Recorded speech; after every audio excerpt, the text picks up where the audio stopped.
Ladies and gentlemen, welcome. This is Steve Arnold, News and Comment. Thank you for being here. The news is congressional races in North Carolina, and I will have comment. I've already commented on a number of the races. Today is the big enchilada, so to speak. It's the 13th district. This is the big exciting race. There are 17 Republican candidates running. No incumbent is running for this seat. It's considered an open seat. There are 5 Democrats and 1 independent running. The independents pretty much like the Democrats, and the Democrats are all bad. So this seat belongs, it should belong, to the Republicans, and I want to consider each of them, look at them carefully, and find the person that we can best support. Before we start on this congressional race, I must mention that the Supreme Court race in North Carolina is also going to be on your ballot. You will have 2 races, Supreme Court race, congressional race. And in the Supreme Court race, there is Bob Edmunds running. Bob Edmunds is a conservative. He's a constitutionalist. He's a strict constructionist. He most definitely deserves your support. Bob Edmunds for North Carolina Supreme Court. Now, let us turn our attention to Congressional District number 13. I am sick and tired, I know you are too, of politicians who are always running on good issues. We need skilled statesmen who will stand on great principles. You need in office a reflexive conservative, and I've said this before, I'm sure I will say it again. A reflexive conservative is one who is an automatic conservative. You don't have to worry about them. You don't have to importune them. They are a conservative because that's who they are. You need a reflexive conservative who understands and will abide by the Constitution and who will defend it and you and this nation against all of our enemies, wherever they might be. And so if these people who are running, if they don't, for instance, know that their job description is completely encapsulated within Article 1 of the Constitution, then do not hire them for the job. Please, please. Here's the criteria. They must be all about, every day when they go to Congress, every single day, they must be about enhancing liberty, promoting security, defending sovereignty. And here are some litmus test issues which show whether or not they have a concern about liberty and security and sovereignty. For instance, amnesty. That goes right to the heart of security. Amnesty is a national security issue. It's also a sovereignty issue. A nation that cannot control its own borders is not a sovereign nation. Have they in the past, and I'm talking about candidates, have they made an effort to enhance freedom and reduce their own power? Have they limited the size and scope of government? Are they all about reducing government power or enhancing government and their own power? That's another major question. And, of course, the last question, and maybe the most important that I have been trying to discern from these candidates, is where are they on the issue of the Republican leadership in Washington? The Republican leadership in the House, remember, is Speaker Ryan, Kevin McCarthy, Steve Scalise. These have been atrocious. There is no other word for it. They pretend to be conservatives. They talk like conservatives, but they are not. They have been enablers for Obama. And instead of utilizing their mandate to do what the voters sent them there to do, they have instead just funded the Obama agenda time and time again. Incumbents are typically favored in races like we have here in North Carolina for Congress. But in this race, as I've already said, there is no incumbent. In the other races, I've endorsed only 1 incumbent out of 7 who are running.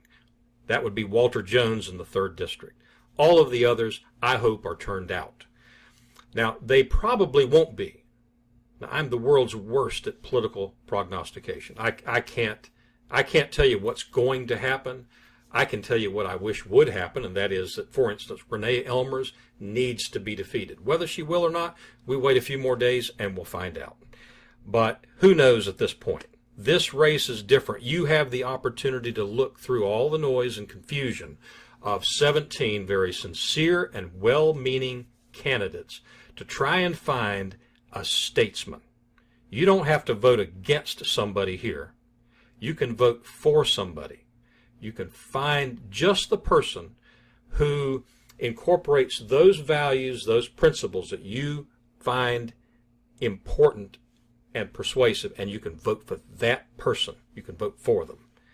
Now, just a disclaimer, I need to say this. I don't work for any of these candidates.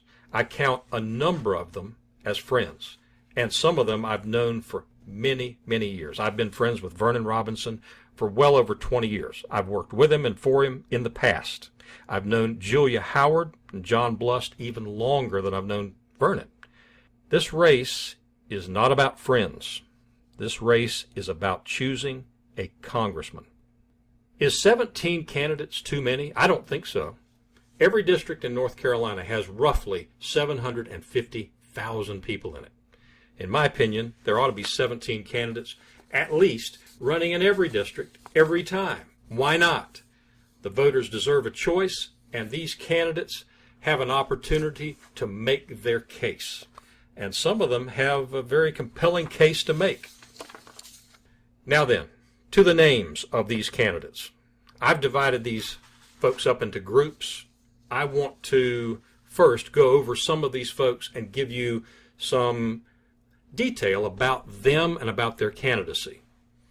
First person I want to discuss, we'll go with ladies first here, although really in no particular order, is Kathy Feather. She is a nurse. She made clear at a forum that I attended and heard her speak that the Obamacare program needs to be reformed. Now, that is telling. She didn't say that Obamacare needs to be repealed. She said it needed to be reformed. She also did not appear to be familiar with Sharia law. Chad Gant, boilerplate. If you go and look at his website, it's the same old stuff I was talking about earlier. Politicians running on good issues. Now, unfortunately for him, he only is showing 4 issues on his website. There are so many complex issues that confront Congress on a daily basis. And for him, I think only to have 4 issues up is less than adequate. George Rucco, he is running an interesting campaign. He's a former CIA employee. I believe he's an attorney. He brags about all the secrets that he knows, and he claims to know lots and lots of secrets. He says he's the most qualified for this office. Jim Snyder is an attorney from Lexington. He has been a long time conservative voice. He has run for office in the past. Problem with Jim on a few issues is as follows. He will not vote for Paul Ryan. That's the good news. He doesn't think that Obama has done anything in the past worthy of being impeached. That's the bad news. He will also not deport. Jim is too soft on immigration. David Thompson is another young man who has signed up and run for Congress and is presenting his views to the public. Now, he is not going to win. Let's just be perfectly frank about that right now. That's why I have put him in my not a chance, not going to happen list. On the other hand, I'm glad he ran. I'm glad he is running. And he had to pay, the filing fee for running for office is 1% of whatever the salary is of that office. Well, in Congress, they make roughly $175,000, so the filing fee is a little over $1,700. If you want to run for office, you've got to write a check for $1,700 and give it to the Board of Elections. Now, he did that, and he's set up a website. He's done other things on the campaign trail, and he's making an effort. We need to congratulate him for that. Jason Walser is an interesting case. He's an attorney. He's been working probably for most, if not all, of his adult life with the Land Trust, and he is probably the least reliably conservative candidate running. On the other hand, he's honest about his opinions, and I greatly appreciate that. Sometimes you have candidates who will talk the line and tell you exactly what you want to hear because they know you're a conservative, and then you come to find out they really didn't believe it that much. Well, Jason tells you his honest opinion of where he thinks he is, and that's exactly what is needed on the campaign trail. That's not to say that he's a liberal by any stretch, and he is right on lots and lots of issues. He, on immigration, for instance, enforce the law, and he is opposed to amnesty. On the Second Amendment, he is in favor of it. On Obamacare, he gets a little bit wobbly. Repair and replace. No, the proper language is repeal, rooted out by the roots. That's the conservative response. He specifically didn't use the word repeal because repair and replace it's considered to be the opposite of repeal and replace. So he's soft on getting rid of Obamacare. On the other hand, the Republicans in the United States House have been soft on getting rid of Obamacare themselves. What in the last several years have they done to actually get rid of Obamacare? Nothing. So he really wouldn't be a change from what is actually happening in Washington. I'm reading a little slower because I am looking over my notes when I had the privilege of talking to Jason on the phone. He's a very friendly young man, and I have no doubt that if he is unsuccessful this time, he may very well try again in some other venue or another forum later. He has a lot of talent for a lot of things, but I'm not quite sure he understands conservatism and understands exactly what is needed at this time in Congress. There's another man who's running. There are a lot of men who are running, men and women running for this seat, and we have been talking about them. Another is candidate Harry Warren. He is a state house representative. Civitas Action, which is a conservative group in Raleigh, rates him as having a 74, a score of a 74. I guess that would be considered a C. Harry Warren said at a forum that I heard him at that he would just as soon keep incentives. He was one of those folks who believes that if everybody else is doing it, then you've got to do it too. You can't get left behind. I don't like incentives, he said, but we've got to keep them. We cannot fail to do them when everybody else is doing them. And he said that Congress is all about relationship building. And so Harry Warren has been in the State House for several terms, and he has not compiled a very distinguished conservative record. I will say that he has voted, for instance, for House Bill 306, the North Carolina Cancer Treatment Fairness Bill. This is a bill mandating additional provisions to health insurance providers. Now, when you read a title like that, it sounds, oh yes, we all want to do everything we can to treat cancer. But the conservative vote on this, of course, would have been no, because mandating health insurance companies to include in their plans what should or should not include is an inappropriate use of government force, according to the Civitas Institute and according to me. Harry Warren is also a leading proponent in the North Carolina General Assembly for driver's licenses for illegal aliens. Hank Henning is another candidate that we need to carefully consider. Hank is a veteran of the Marine Corps. He's serving in his first term on the county commission. He works for a local business in Greensboro, and he lives in High Point. His problem on the county commission, if you could call it such, is he's very, very careful not to make anyone mad. Now, this is a bad sign, actually, when it comes to running for Congress, because what is important in a leader who will be a reflexive conservative, remember, and who will defend us from enemies, foreign and domestic, what's important is that they take a stand, come what may. And when it comes to being a real champion for liberty, he has been missing in action. He's voted for incentives on the Board of Commissioners, and to me, this is a no-brainer. It is impossible to be a supporter of economic development incentives, or let's call it by its real name, corporate welfare, It's impossible to do that and be committed to the concept, the conservative, very conservative concept of equal justice under the law. You can't do it. You cannot tax everyone, turn around, and by virtue of your subjective decision as an elected official and decision maker, give those tax dollars to an individual corporation. You just can't do it. And so he has done it. And he will be asked to do it in Congress many, many more times than he was ever asked to do it on the county commission.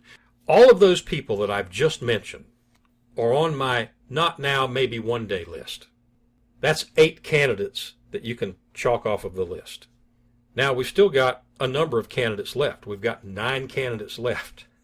Let's look at those. The first candidate that I want to talk about is Farron Schoaf. Farron came to a particular forum. He had on a bright neon blue shirt and an orange necktie. And he is, the reason I've got him on this list, he is a fantastic example of a citizen candidate. He made a fantastic presentation. He made a better speech than people that have been in the state Senate or the state House for years. He made the best speech of the night, as a matter of fact. When he was asked a question, for instance, what did he think about incentives? He didn't know what incentives were.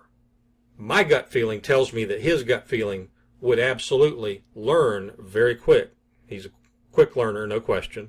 And he would be opposed to economic development incentives, or he would be opposed to what we call corporate welfare. I don't think there's any question about that.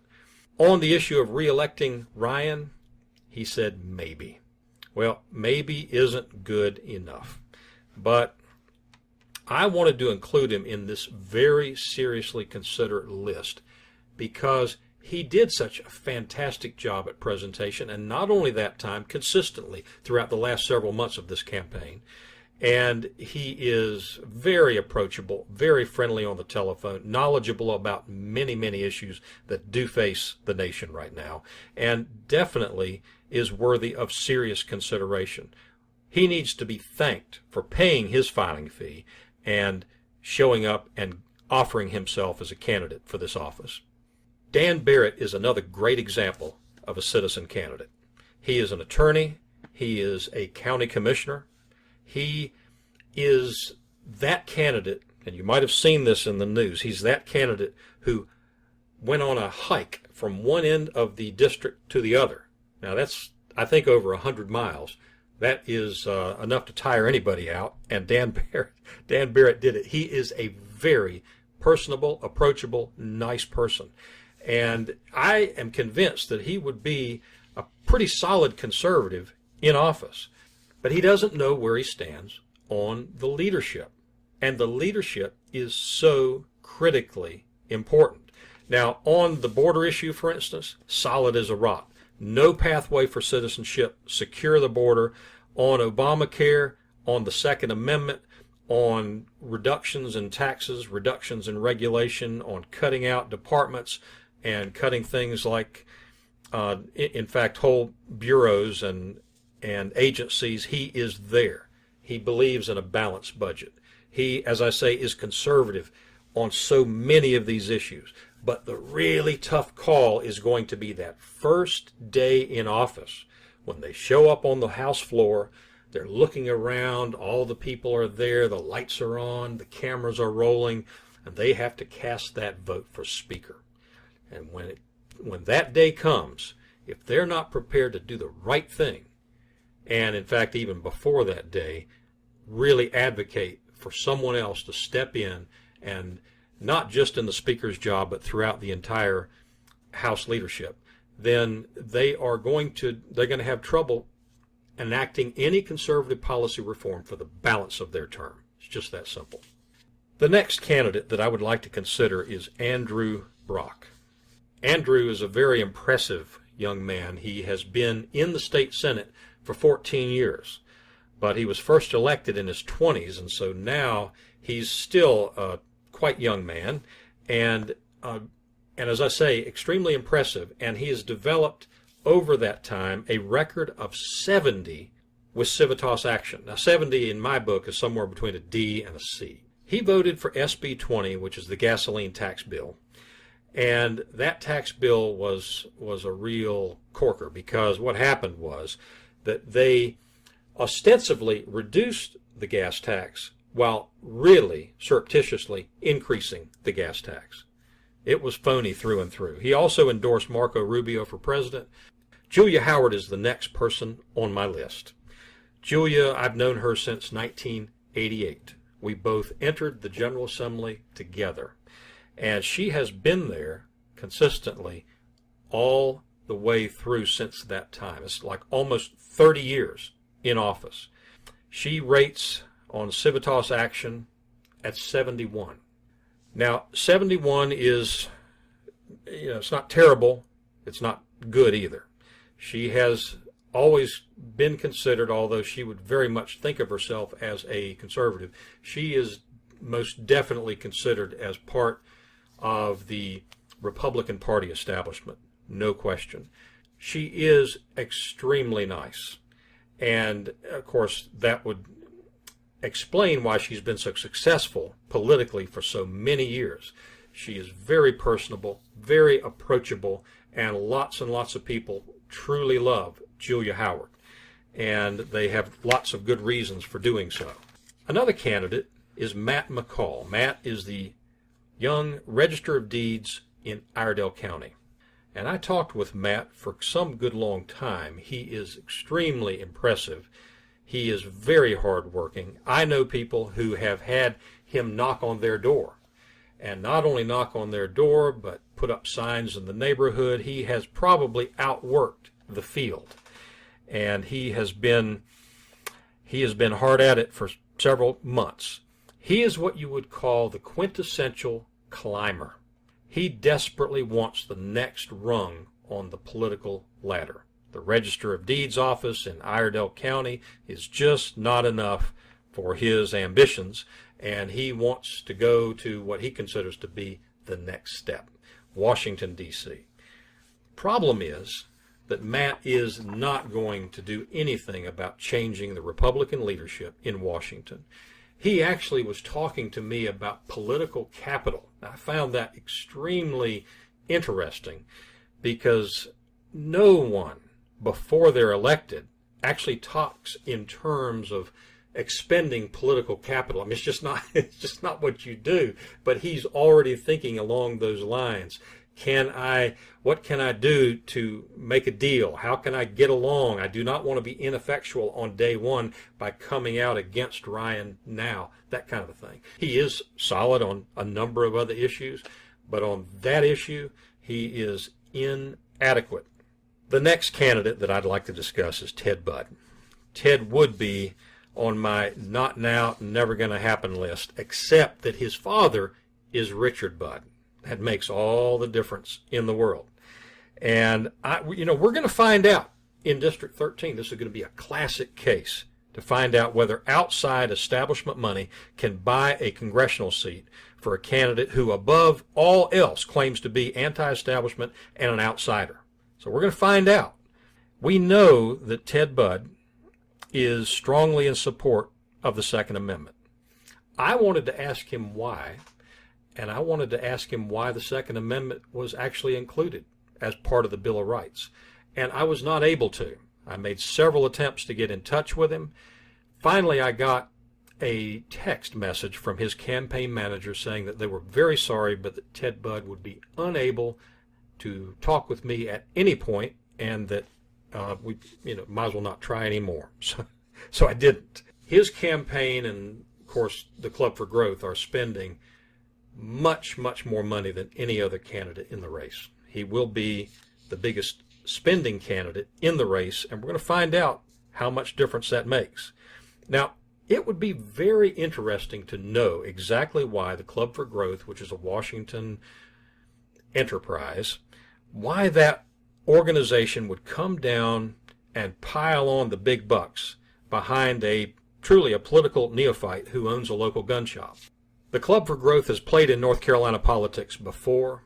They've gotten burned. They were very disappointed in 2012. They totally stayed out in 2014. And this year, they're only involved in maybe half a dozen races across the country. And 2 of those races are in North Carolina. They have an anti-Elmers effort, which is good, going on in the 2nd district. And then among all the 17 candidates, they decided that in the 13th district, they needed to jump in for Ted Budd.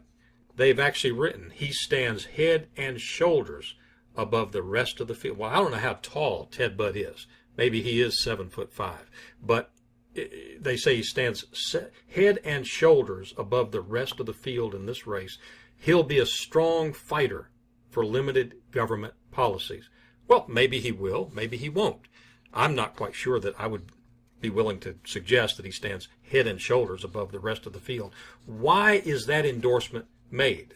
I could never prove this, and I'm certainly not making an allegation because it wouldn't matter if it were true. It was perfectly legal. But my guess is that his dad, had a major impact on the decision that was made for Club for Growth to endorse him. Just remember, his dad, Richard Budd, is extremely successful, very wealthy, and very, very tight with Robin Hayes. I remember during the gubernatorial campaign for Robin Hayes back in 1996 that Robin Hayes was never anywhere that Richard Budd wasn't within 20 feet. They're just like twin brothers that have been separated, and they refuse to get too distant from each other. He was always present, and that continues, I'm sure, to this day. And if there is a perfect example of Republican establishment or Republican establishment enablers, it is Robin Hayes. And Robin Hayes was going to do a fundraiser. He decided to pull out for Ted Budd because he is now the chairman of the state Republican Party. But he also, of course, is very closely aligned with the father. And my guess is that somewhere in that mishmash, somebody made the right telephone call and wrote the right check. And all of a sudden, Club for Growth comes out and endorses Ted Budd for Congress. And so we'll see if a congressional seat in an open district in the middle of North Carolina can be bought and paid for in this way. Another candidate that I need to talk about is Kay Daley. She is a solid conservative. I've known her for a long, long time. She is solid on all the issues down the line, including leadership in the Republican Party in the House. She doesn't live in the district. She's been criticized for that. Not all of the candidates do. Vernon Robinson doesn't. I think there might be 1 or 2 others that don't quite live in the newly drawn lines. But it doesn't matter. The Constitution says you are a representative of a state. What is important is that she live in a state. And what concerns me are people who go to Congress and then in effect move to Washington and are no longer from the areas or the state that they represent. And that is the concern, but it's certainly not a concern with her. But she is a solid conservative, no question about it. She's proven it over time for the long haul. That leaves me with 2 candidates. The best 2 out of what I consider to be a very strong field. There are a lot of wonderful candidates running. They pay their filing fee. They've purchased the yard signs. They've solicited donations.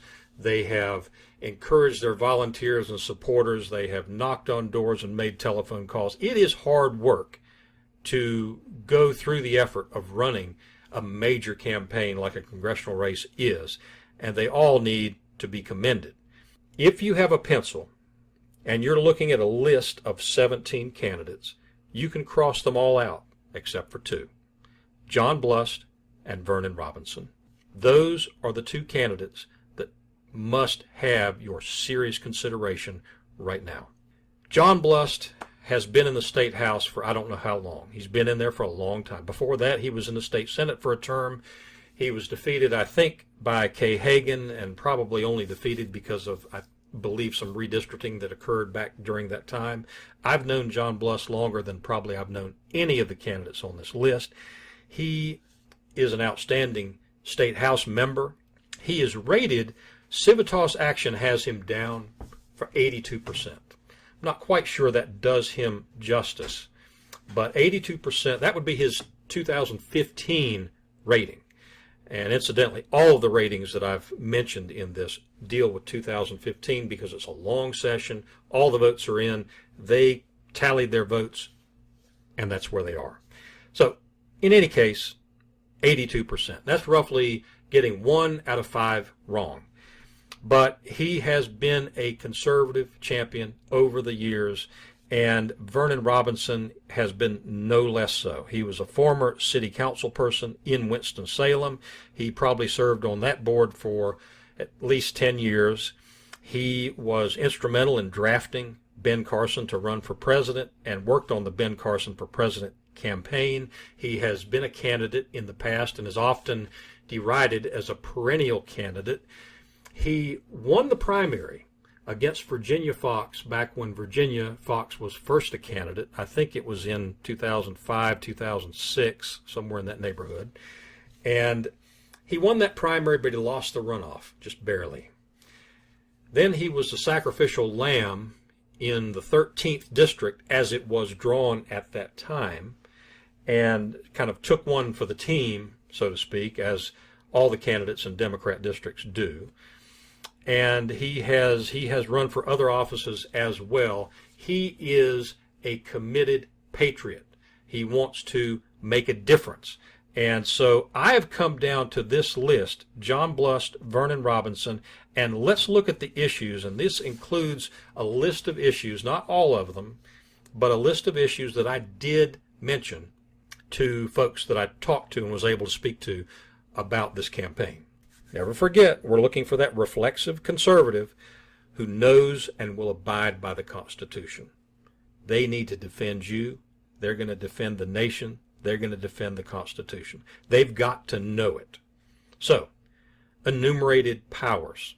If you were to ask either of these two candidates to name an enumerated power, they would not only name one, they'd name a whole bunch of them. They know it. Obamacare, they're both there. Repeal it, and don't even worry about replacing it. Replace it with free market capitalism incorporated into our healthcare system. That's what they would say. Second Amendment, solid, big-time supporters. Both, especially Vernon has had machine gun socials. He is a solid Second Amendment because he knows exactly why the Second Amendment was put into the Constitution in the first place, and that is to protect the citizens from tyranny. That's the reason for the Second Amendment, and nobody could explain that with more passion and more constancy than Vernon Robinson. Abolish the education department, among others. They're both there. Tax and regulation reduction, balance of powers. They understand the balance of powers has gone badly out of line, and Congress no longer is exercising the powers that the Constitution gives it. They would most certainly be in favor of getting that right. They would both be against cap and trade. They would both be skeptical of anthropomorphic climate change. They're both even friends of my sister. John's mother was a dear friend of my parents. Vernon is a good long friend of my parents. I've known these people. These are solid conservatives. But again, remember, it's not about friends, it's not about who you know, and it's certainly not about how long you've known them. It's about being a reflexive conservative. It's about being in favor of conservative policy change. Here is where they differ. They differ on defeating the current Republican leadership. It's just that simple. You come down to all the issues. They say the same thing. They think the same thing on many of them. I won't say all of them. That's not fair to either one. But on many of them, they're solid conservative. But on this issue, John Blust said at a forum that, quote, the jury was still out on Paul Ryan. With all due respect to my friend John Blust, he could not be more wrong. Paul Ryan is a creature of the GOP establishment. He's been a climber for his entire adult life. He has enabled Obama on Obama's entire agenda, including funding Planned Parenthood, funding Obamacare, TPA, TPP, including funding Obama's executive amnesty. The jury is not out on Paul Ryan. This guy's been weighed in the balances, and he's been found wanting.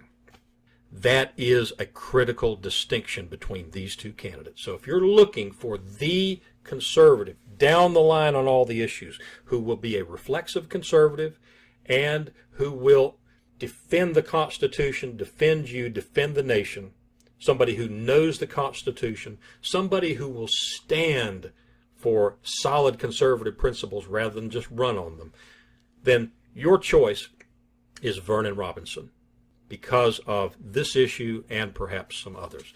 But on this issue, Vernon Robinson has from day one said replace the Republican leadership, and that means not just Paul Ryan. That means Kevin McCarthy, that means Steve Scalise, that means Patrick McHenry, that means the rest of the Republican leadership. They've got to go. There are well over 200 Republicans in Congress. Most certainly you can find others to do that job. Ladies and gentlemen, I want to thank all of you for the time that you've given me, especially today. This has been a long one, but it is a big election with lots of very special candidates running. They all deserve your time, your attention, your consideration. But at the end of the day, you've got to come down to that one best chance for enacting real conservative policy reform. And in my opinion, out of the 17 candidates, that candidate should be Vernon Robinson. So when you go to the polls, if you live in the 13th Congressional District, you will have 2 races on your ballot. Vote for Bob Edmunds for Supreme Court Justice. Vote for Vernon Robinson for Congress in the 13th District. Thank you so much. God bless.